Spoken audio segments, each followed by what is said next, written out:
Hello to all my sales professionals. This is your coach Joel Pinero bringing you the tip of the day. Always growing in our sales profession. Remember, sales is the best profession in the world. However, we got to continue learning. The moment that you stop learning, you start forgetting. I want to talk about here and expand on a topic that I did in another video about creating trust. Obviously, creating trust is extremely important in the sales presentation. However, I mentioned that we got to create trust in 4 areas. Obviously, right in you, the company, the product, the program, and of course, creating a little bit of security on the laws that protects the consumer. However, let's talk about trust per se in regards of what we need to do and some elements that need to be in your sales presentation. From my point of view, there's a lot of things that you can do to create trust. Again, always coming from a different angle. There's 5 elements of trust. Number 1 is propriety.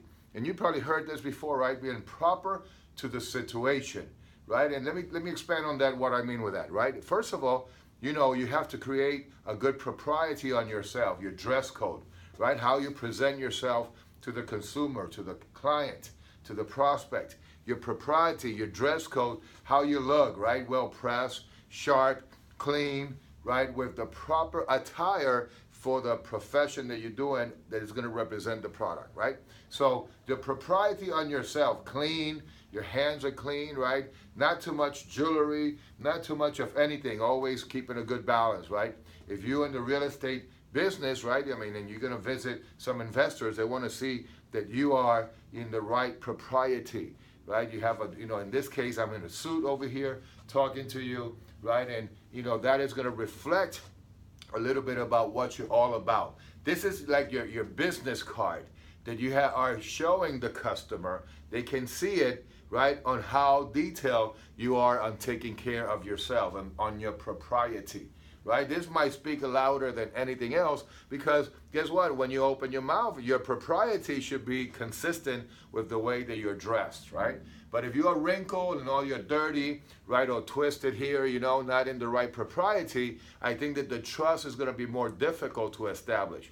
You want to show success. As a matter of fact, remember the inside, this is my opinion again, the inside is reflected in your outside, and your outside can affect your inside, right? I never seen Superman flying without the Superman suit, right? The ladies, if you remember, right, sometimes you're not feeling too great, right? And you say, listen, let me go shopping. Let me get a new outfit, right? Because when you dress up good, right, when you put the right propriety, the right, accessories and the whole thing, for some reason, it kind of, elevates your attitude, elevates your momentum, right? You walk different, right? You act different. And of course, your propriety will change the whole perception of things, right? When you say hello to somebody and they look you up and down, they're going to say, oh my God, look at this guy. I like the details, right? Now, you might work in an environment that you don't have to put a suit on, but whatever you do, make sure that you put everything with pride. It shows the detail, to pay attention to the details, and that is going to speak strong. It's going to show your propriety.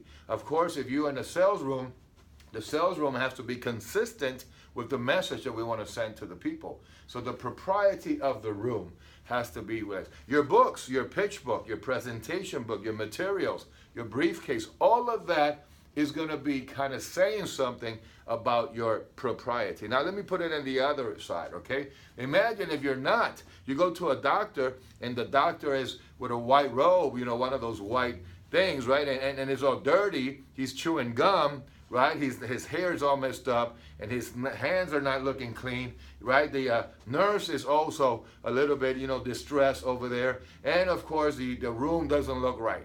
For some reason, I don't think that you are going to stay there for what's coming next because you're not feeling comfortable or they don't look trustworthy in their propriety. So again, propriety is important. And propriety is kind of like saying, listen, this is how I'm going to treat you with this propriety, right? The way that I took care of myself, the way that my books are very professional, your speech, all of it together can create or not create trust. Right? So that element of the propriety, proper for the situation. Imagine if you go to a fast food restaurant and you see in the drive-thru, somebody in a wedding gown. You're going to go, hey, wait, that doesn't fit there, right? It doesn't make too much sense. So again, propriety is the number one thing. So make sure that you look good, right? You have to dress for the position that you want, not the one that you have. So always dressing better, and don't worry about what people said, because you take pride on yourself and your propriety. Number two is disclosure of intent. I have talked about this a little bit in other videos. So disclosure of intent, and in some places, like I mentioned before, the intent statement, right? Or your agenda, or the order of the day. Let them know what is coming. Give them a little rundown, a 30-second rundown, maybe less, of what is happening. It's a disclosure of your intentions. So when you see somebody, a professional salesman, understands the psychology of the sale and what needs to be said so the customer can feel more trust, guess what? That disclosure is there. Now, John and Mary, let me tell you how we're going to proceed today. We're going to do this first, then I'm going to do this, and then I'm going to do that, right? And at the end, I'm going to show you how this works financially for you. Okay, obviously I'm a salesperson, and we understand that, people are a little bit hesitant, but I got a product. But listen, I'm not just anybody. Right, I'm a professional salesman. So when you do that disclosure of intent, that's their feeling. Wow, look at his propriety. Look the way the dress code. Look at his attention to detail, and look at that he's doing a disclosure of intent, which I needed, right? And you fulfill that, and guess what? They can move forward. They can bring the relationship tension down. Remember, they have resistance when they're in front of a salesperson. So you got to make sure that you do your best to make sure that they can reduce that resistance slowly, right? So they can listen to you and give you the opportunity that you well deserve. So again, number one is propriety. Number two is disclosure of intent. Your agenda. People don't like surprises. So if you do a disclosure of intent of what's going to happen, right? Then I think that the people are going to be more relaxed. Again, timeshare ownership, love it, is my field, I love it. Okay, guess what? If you let them know the steps that are coming, you don't have to do a long one. It's probably 15, 20 seconds, between the interaction that you're going to have with them. Guess what? They are going to put the guard a little bit lower because it makes sense what you're saying. If you're in a real estate transaction, again, my real estate people, a disclosure of intent is crucial, because remember, it doesn't matter what the product is. It's the fact that the people, because you are a salesperson, come in with a high defense, right? They come in ready to fight with you, even if they need your product. So it doesn't hurt for you to include in your sales presentation a disclosure of intent. What is your intentions? What is going to happen in the next time, this minutes that we're going to have together? And I think that could help you reduce the sales resistance and create more trust. Okay? If you don't do that, guess what? They're thinking, okay, what's coming next? Oh my God, price. If he's going to show me the price, I know he's being nice. But guess what? We don't want that gotcha in the moment, right? It's like coming out of the bushes. So we don't want that. Okay? We are professional salespeople, and that's what we do. Okay? Number three is commonality. You heard about this a lot, right? Building rapport with people. Have something in common with them. For me, I don't ask a lot of questions in this moment, because we become like Sherlock Holmes. But guess what? We're humans to start with, right? We're humans, so we can connect in the human level, right? We can connect because what you like to do, right? Maybe sports, maybe in the conversation something comes up, and we need to find common ground.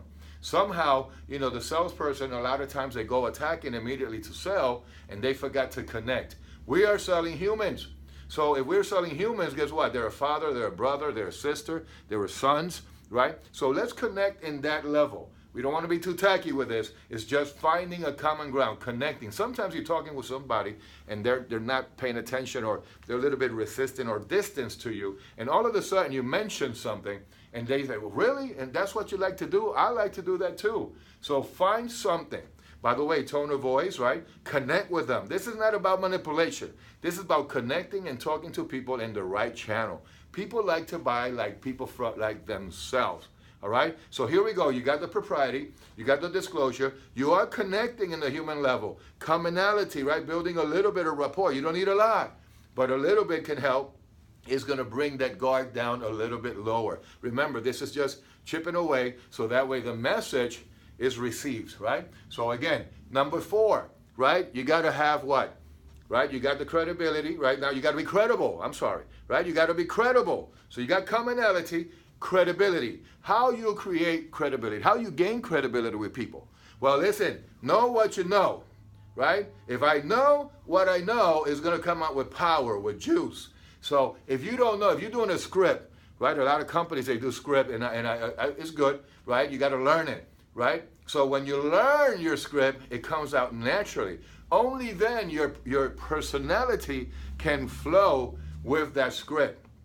Okay? But if you're hesitating because you're reading it in your mind, then you don't sound credible. You got to have certainty. You got to have power. You got to have juice.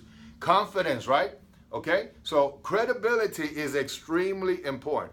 Actors, they better know their script, because if not, they're going to lose their credibility. See, when you're going to see a movie and you know these players are there, they give you a little disclosure of what's going to happen, right? That little, trailer. Okay, you go, wow, you get excited about that. You have an idea. They don't give it all. They just give you a little bit. And then you see that it's these top actors in the world. Guess what? You react to it. This top director, that gives credibility to that movie. And you know that they're going to take that script to the whole new level. Okay? Listen, Romeo and Juliet, how many times you've seen plays about Romeo and Juliet? Every actor has done it. What's the difference? The personality that they bring to the table that makes it different. We know she's going to be in the balcony. We know he's going to call her down, and all. It's a romance story. However, because this actor brings his personality, there's no way that your personality, your style, your flair is going to come out if you don't know what you're talking about. If you don't know your field, if you don't know the script. Know your field. Become a master in your field. Know everything possible that you can. You don't have to give it all, but you need to know as much as you can. Become a student of the game. All right? So that way you have what? Credibility. It transfers, right? Selling is a transmission of feelings and emotion. And one thing that I want to know about my salesperson is that when he's telling me about this product, guess what? I know, I feel it. I see his certainty, right? I see how he's talking to me with that juice. So again, credibility is extremely important in sales. Right? In the timeshare industry, you better know what you're talking about. You better believe in your product. You better have passion and enthusiasm. None of that is going to come in if you don't know what you're talking about. So guess what? When I don't feel that you are credible, my trust is going to be kind of like shaky, right? So knowing your stuff is going to give you credibility. When you know your field, when you talk and you do eye contact, you stay there, you stare when you're talking about your product and you're doing it with credibility. So we got the propriety, we got the disclosure of intent, right? Your agenda or whatever you guys call it in your field, the order of the day, right? You have something in common enough, right? Right? We don't need to go to sales immediately, but we are selling, right? We're selling ourselves, you're selling you. And of course, you sound credible when you do it. Now with all these 4 things, guess what? Now number 5, the most important one, they feel that you are competent, all right? See, competency is something that you gain with all these things. It's not something that you gain by saying, listen, hey, relax, Mr. Customer, Mr. Prospect, I'm competent. No. That doesn't work, okay? Your competency is something that we feel. It's something that because the way you look, the way you talk, the way you act, your certainty, your expertise, your disclosure of intent, your care about me, right? The commonality, humanly, right? Okay? With all of those things, I'm starting to feel that you are competent. I'm in the presence of excellence. You know what? I might learn something here today. Let me pay attention. I came ready to fight a typical salesman. But guess what? You have not acted as a typical salesman. You look good, you feel good, and guess what? I want to know. People love to buy products, but they want to buy them from competent people. I want to brag about my salesman. I don't mind to be sold. I don't want to be closed though, but I don't mind to be sold. And you know who's going to get it done? You. If you follow these steps, you're going to increase the chances for them to listen to your message. Listen to what you have to say, and I believe that you believe in your product, right? That's important. If you don't believe in your product when you're talking, there's going to be a little interference on that message. There's going to be a little bit of waves going in between, and they're going to get distracted because, you're not really getting my attention the way you should and the way that you can. All right? So these 5 elements are going to help you, okay, get the people to say, let me pay attention to this salesperson. He apparently sounds and looks like he knows what he's talking about, okay? Because people don't mind upgrading their lifestyle with your product. If you're selling houses, even if they want the house, even that, they came to you, these elements must be there so that way they brag about you. They give you referrals. They love when they see a salesman happy as long as they're happy and they're satisfied. Don't close me, Mr. Salesman. Let me make my choices. But because we have a presentation well designed, we understand what we're here for. Listen, from the moment you said hello, they know that they're there for a sale or a possible sale. They don't mind. If they did, they would not be there. Okay? What they don't want is to be pushed around. What they don't want is to be manipulated. What they don't want is for somebody to handle them. But if we do the presentation correctly, the way they need to hear it, okay, with the right elements in there. This is not rocket scientist. It's just a matter. Think about when you bought, okay? Right? If you cannot brag about your salesman, I love a good pitch. I love a good presentation. I don't mind him making a commission on me. You know what a great deal is? Not a good deal, a great deal when both sides are happy. Okay? And when they take me through a sequence and it satisfies what I need to hear, and they do it with not with showmanship, and they do it cool, right? And they connect with me. I'm okay with that. So guess what? 5 elements of trust. Important. Huge. Number 1, propriety, how you look, dress code, right? Always, get in the mirror, right? And make sure that you have everything there in the right place. Number 2, do a disclosure of intent. Let them know your intentions. They know what it is, but when you say it and you put in there some steps and what is expected, right? And your mission is in there, kind of, sort of, right? Guess what? They feel good about that. Then, of course, you got a little bit in common, and you're doing it with a lot of credibility. You're not hesitant. You're being hesitant in your message. You know your stuff. Listen, this guy has to be competent. And I love to buy from competent people. Remember, don't say I'm competent, because if you have to say it, you're not, right? But they feel it. Competency, they feel, wow, man, that's a sharp guy. That's an intelligent guy. He cares about what I'm saying. He's paying attention to me. He's listening to me in the right sequence. So guess what? I know he has a job to do, but he's also making me engage in this conversation. You know what? Let me listen to this guy and see what he got. Now is your shot to impress them and make sure that your product does everything that you believe that it does, right? And that's how you get paid in this business, okay? Help people get what they want, and you're going to get what you want. Again, this is your coach, Joel Pinero, bringing you the tip of the day. I hope that, listen, one little idea that you can get out of these videos, it will help you out, and continue education, continue learning. Listen to the message, put it in your head. Okay, does that make sense? Yes or no? Am I doing that? Yes. Okay, so continue, perfect your craft, and I'll see you at the top. And remember, go for it with all you got, with passion. All right? I see you on the top. God bless you. Joel Pinero. Is a great day in the neighborhood. Learn. Take your game to the next level. Remember, this is the best business in the world. So again, I see you next time. Find me. We got a couple of videos on Facebook. Email me something, a question. I love it. This is what I do. Again, thank you for listening, and I'll see you next time.